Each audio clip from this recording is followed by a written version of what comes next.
If you are trying to write fiction, but it feels really difficult, like you have a great premise, but you don't know where you're going with it, or you have a few plot events, but you don't know how to fill in the rest. If you write something, but it feels flat and boring and you're not happy with it. If you've been struggling with your current story idea for more than 6 months, but you just can't figure out how to push through and finish your manuscript for publication, then this video is for you. Because the truth is, if you are committed to finishing your book and getting it out to the readers who, I promise, are waiting for it, the book industry is booming, then you don't need a better story idea, a new project. You don't need more templates or more discipline, or more intelligence or more creativity. You already have all of that you need. You just need a system that will tell you what to do each step of the way to take your unique story and build it into a full novel that is full of emotion, which will hook the reader, character transformation that will make your story unforgettable, and a simple step-by-step process that will help you to finish your manuscript in a way that you are happy with. So I'm going to walk you through my 6-month system for finishing any novel. This will work for any genre, any tropes, any micro tropes that you might be working with. It's based in universal storytelling principles, so you can apply it to anything. Any length of story, any age group you're aiming for, any genre, anything. I use the system with my students to show them how to flesh out their story ideas into fantastic novels. And I use this exact same system myself with every new story idea or series that I write. Let me know in the comments right now if you have already written a book or if you are still working on your first one. Now, let me just say that this is not some golden overnight success egg, okay? Writing is always work, and this will be too, but it will be fun, creative work that you will genuinely enjoy doing. It will let your imagination soar and make writing magnificently fun again. But neither is it for the faint of heart. This is only for those who are committed to getting their novel finished in the next 12 months. Now, I'm mostly going to be talking about the first 12 weeks of the program here, because the second 12 weeks of the 6 months is just you actually writing the words. So of course I'll touch on that, but there's not a whole lot to say about it. So in week 1, we learn central conflict and the overarching story theme. You may be thinking that you don't need help with what your central conflict is, but I find that a lot of authors do. The biggest thing, even if you already have a pretty good idea what it is just to state it. So I've talked a lot in the past videos about using your subconscious mind to bring ideas out, right? And you should absolutely do that. But if they stay in your subconscious mind, then they tend to be a little bit nebulous. It's like they're potential, but you haven't nailed them down yet. Just bringing something forward from the subconscious mind to the conscious mind and stating it or typing it on a piece of paper or in your word processor makes it concrete and clear. And that's what we're going for. As to the theme, that's another part of story that our industry teaches terribly. Just start writing and the theme will surface. No. That can be true of smaller mini themes that will surface as you're actually writing, but there's absolutely a way to know what the overarching theme for your story is. In fact, you may already know what it is, but you just don't recognize that that is the theme. And we want to make sure that we know the theme, just like we want to make sure that we know what we're writing toward, so that the entire novel is geared toward that theme and built around that theme. Otherwise, you have a very disconnected feeling story. So you need to know the theme before you start writing because it informs the character's endpoint. Remember the baking the cake example? If you don't know what the end product is, how can you head toward it? If you write without knowing theme, your story is automatically going to be less cohesive and therefore less emotional, which means readers won't like it as much. Week 2, we're going to craft our protagonist. We're going to do internal foundations and identity. The biggest thing that most people miss when they're crafting their protagonist is the character wound. This is something from the character's backstory that caused trauma for them and now informs the way in which they see the world. It informs the way they react to things around them in the story and the choices they make.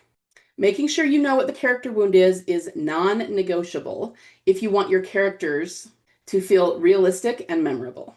And inside the Emotional Storytellers Intensive, I walk you through exactly how to plan this and incorporate it into your story. Of course, this is where we will also plan your characters' looks, figure out how to describe them. We plan We craft their character voice. I'll show you exactly how to make them sound unique so that not all of your characters sound the same. We'll do their personalities and much, much more. We're going to do all of this so that your protagonists feel very three-dimensional and they just leap right off that page and the reader latches onto them. The next week, week 3, you may have guessed, is going to be villains, the next most important thing in the story. We're basically going to be doing all of the same things with the villain that you did with the protagonist, because remember, the villains always believe themselves to be the heroes of their own story. They too will have a character wound and a backstory. The main difference between the protagonist and the villain is that your protagonist struggles against their limiting beliefs, but the villain leans into them as a way to justify their own villainy. We will also be going through the psychology of hero-villain entanglement. Villains symbolically represent the shadow side of your protagonist. And when you find specific ways to entangle the two, the conflict and the stakes become much more powerful for the reader. And I can show you how to do that. In week 4, we're going to go through the full internal arc.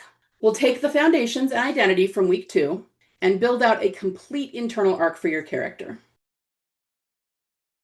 This is the complete step-by-step transformation that your character will go through from the beginning of the book to the end. And this really and truly is what will change your writing forever.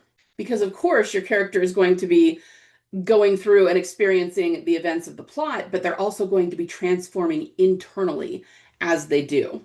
And remember that internal transformation is what's going to bring your reader the deepest catharsis. In week 5, we're moving on to world building. Most authors do world building wrong, sorry to say. Sure, cool worlds, technology, magic, locations, it's all fun. But what most authors don't realize is that the world building should affect the protagonist's internal arc. The world that the story takes place in, whether it's a fantasy world or 100% contemporary to our own, should either push the protagonist toward their ultimate truth or else trip them up and represent obstacles to them getting to that truth. If you're not doing this in your story, you're leaving a lot of emotion on the table. And if that's the case, your world building, while it might be fun, is not entirely effective. But this is something that is fairly easy to learn and incorporate. In week 6, we're moving on to character relationships. Let's face it, most stories are not about one single character. If they don't have anyone to interact with, that would be kind of boring. There are friends, there are family, there are romantic interests. And in this week, we are going to nail down the function of the relationships that our protagonist has in the story. I'll also show you how to build out that relationship so that it feels exactly as we want it to feel for the reader. Do we want it to feel very loving and loyal? Do we want it to feel like there's a lot of tension? Do we want it to feel like it's more of an antagonistic relationship? There are ways to make sure that the reader feels exactly what you want them to. And depending on whether it is a static or dynamic relationship, we'll also figure out what it changing over time should look like on the page. In week 7, we are finally going to get to some plotting. We're going to start with the story skeleton. We're going to use my proprietary 10 plot points to plot out the high-level skeleton of your story, all of the big events. These are the major beats that you need to make sure you're hitting to keep readers turning pages. And they too are based on human transformational psychology. In week 8, we'll talk about beginnings and endings. So we'll be basing this on the 10 plot points, kind of doing a deep dive into all of the 10 plot points over weeks 8 and 9. So of course, in week 8, we'll be looking at the beginning plot points, including the very first scene or chapter, where to start your story, if that's something that's confusing for you, and how we're going to get into it. Then we're going to go to endings. We're going to talk about the climactic scene. There's a climactic scene checklist, how to end your story, and even the final paragraph or sentence of your story, how to make it really resilient so that the reader ends wanting more from you. In week 9, we're going to dive into the turning point and the 2 escalations. Those are part of the 10 plot points as well. Basically, these constitute the saggy middle of your story. So if you're one of those people that can figure out how it begins and or how it ends, but you have a really hard time with the middle, this is going to be what helps you. Most authors don't even know what the turning point is. It's not generally taught, and it is such an important plot point. But it would really be hard for people to know that unless they understand transformational human psychology. That is the key that unlocks everything. So we're going to learn all about that in this week. The turning point is a pivot point for your character when they go from inaction to action, when they go from being a victim to being proactive about things. It's a huge deal in the psychology, and basically the entire second half of your story hinges on that turning point. So it's crazy that most people don't know what it is. We'll also talk about the escalations, which are part of the middle of the story too, and I will explain exactly what those are and what they should look like for your unique story. Week 10, we're going to go into genre, tropes, and obligatory scenes. This is where we do a little bit of market research to make sure that you are hitting things that readers are looking for. And I want you to take note of where I put this step. It's not at the beginning. In fact, it's very close to the end. See, I don't believe in 100% writing to market. If you don't have passion for your story, your reader won't either. And if you're writing to market or writing to trend, just hoping to write about something readers like, it's always going to flop if you don't have the passion for it, and if that story is not coming from your subconscious creativity. Now, you may be asking, well, what about some people who write to market and succeed wildly? Well, with them, it just so happens that they actually were very passionate about what they were writing. So yes, they were writing to market, but they also really felt lit up about their stories. That is really the key. It was the passion with which they wrote their story that made the book succeed, not the trend or the market they were writing to. So that's why I start by getting you to write your soul story, by journaling, using your subconscious mind to figure out your story first. But once you do that, I do believe that you can emphasize or bring out market tropes that are already inherent in your story. And that will definitely help your marketing later. So again, I don't believe in writing 100% to market. I believe in starting with your passion and your soul story as the foundation, but you can layer tropes and micro tropes that appeal to the market on top of that or weave them in. And by doing that, you're doing both. You've got your soul story and you're hitting the market the right way. In week 11, we're going to do our cause and effect scene outline. So let me ask you this. Do you want the end of your story to feel like fate? Like this is the only way it could ever have turned out? Or coming at it another way, do you want to avoid readers being able to say, well, yeah, but what if your character just did this? They could have just done that. That would have worked and they wouldn't have had to do all this other stuff. Obviously, we don't want our readers saying that. It waters down the ending and they are not going to have as much story satisfaction if that's the case. They're not going to be feeling the emotion of it because it doesn't feel like the characters were forced into a fateful or destiny-like path. We certainly don't want readers finding holes in our character motivations or plot consequences. And we want the ending to feel not only logical, but inevitable. And here's a little secret for you. If you can pull that off, it creates a ton more emotion for the reader. Now, how are you going to do this? You're going to do this by doing a cause and effect scene outline.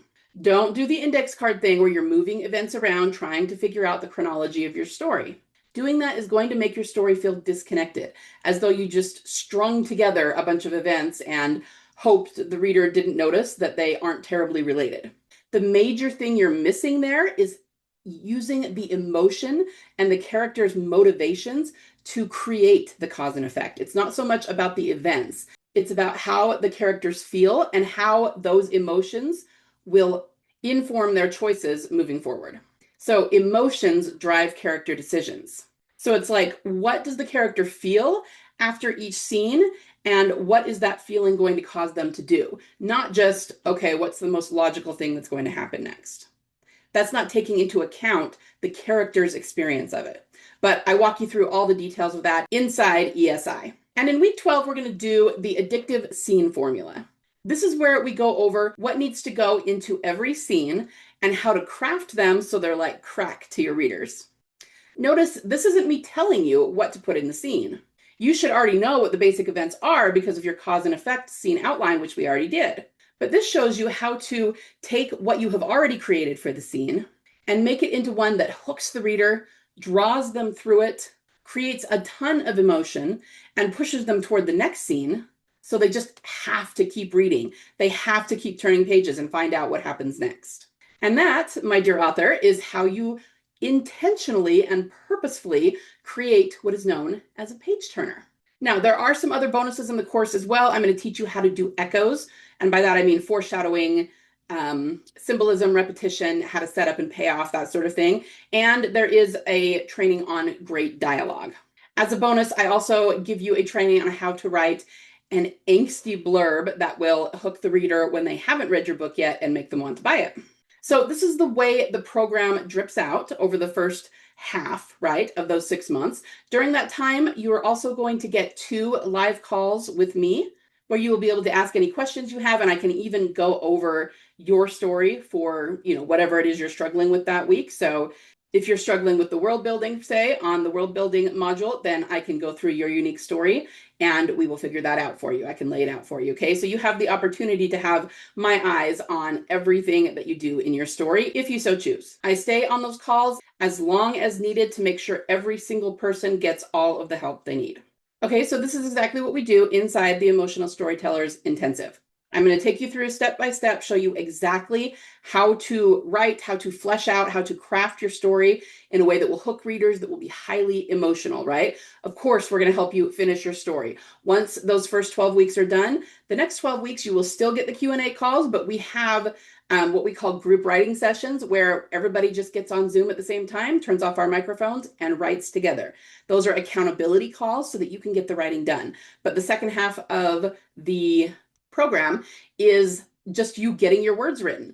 And the great thing is, because you've never had this detailed of an outline that has not just the plot, but all of the emotion in it, it's actually very easy to sit down and get your words written at this point because you're not guessing what's going into the scenes anymore. You have it all. And because of the emotion, because it's coming from your subconscious mind, you can't wait to write those scenes. And it's so fun. And you absolutely can and will get your book written in that 3 months, the second half of the program, if you put the work in. If you show up to write the words, you will get it done. I guarantee it.